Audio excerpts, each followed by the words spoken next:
वज़ीर आज़म इमरान खान आज सवात का भी दौरा करेंगे। वज़ीर आज़म के दौरे के लिए इंतजामात को हतमी शक्ल दी गई है।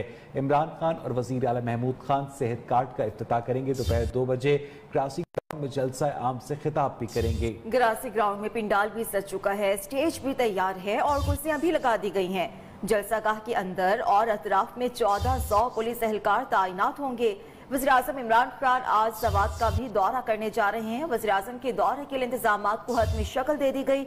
इमरान खान और वज़ीर आला महमूद खान सेहत कार्ड का इफ्तिताह करेंगे। दोपहर 2 बजे ग्रासी ग्राउंड में जलसा आम से खिताब करेंगे और पिंडाल सज चुका है, स्टेज भी तैयार है और कुर्सियां भी लगा दी गई हैं, जबकि 1400 पुलिस एहलकार भी तैनात कर दिए गए हैं।